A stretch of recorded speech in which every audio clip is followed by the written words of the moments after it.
Y'all know what time it is. It's time to bring this chip home, baby. Let's go. So it really started when I was about 6 years old. At the time I was playing football, and one of my friends at the time, he was talking about a different sport. And at the time, I really wasn't feeling football anymore. Just the environment wasn't really the best fit for me.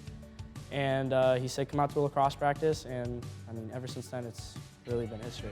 It's still a contact sport like football. You can still be aggressive, but there's also other aspects of the game where you can really use different types of moves, similar to basketball. If you had to combine 2 or 3 sports, I would say hockey, basketball, and definitely soccer. Just because it's a fast-paced game, kind of similar to hockey. Lots of running, people moving all over the field. You definitely have to have a lot of mental strength. My best part of my game is definitely my IQ. I use my head a lot more to put myself in better positions. But the best part of the game is definitely the speed, because you're constantly moving and you get in this flow state where you can just keep playing. My athletic ability really didn't kick in until my junior year. I was never really the fastest player on the field or the biggest, and my head's what's kept me involved in the game and what's allowed me to basically thrive in the sport. And then until my junior year, when I kind of hit a growth spurt, I started putting on weight. Then I could really combine the both, and that's when I became a good player. My coaches started reaching out for me to schools that I was interested in, Florida Tech being one of them. They kind of set me up in the right spot to where I could get recruited. Florida Tech, it's kind of the best of everything for me. The location, it's 3 hours away on the East Coast, on the beach, basically. They have the great academics, a great engineering program, which is what I'll be majoring in. Academics is definitely one of my top 3. It's always something that I'm thinking about.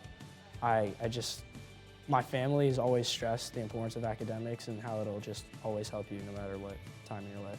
When I was younger, around 6th grade, my mom became ill.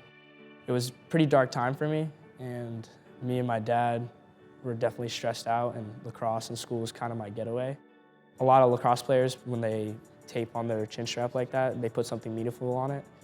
And it was kind of my idea to put Mom on it, to just have her with me on the field at all times. I love being around people. It's one of my favorite things to do besides sports. And being around the people that love you, it's no better feeling. Some of the guys you saw in the lunchroom, 2 of them actually I've known since I was 5 years old. So I've had the luxury of just having them around my whole life. So it's more than kind of a friend bond, they're kind of like my families. Having the close friends, it's always having someone to talk to, like no matter what situation you're in, and they're always there for you, even at your lowest moments.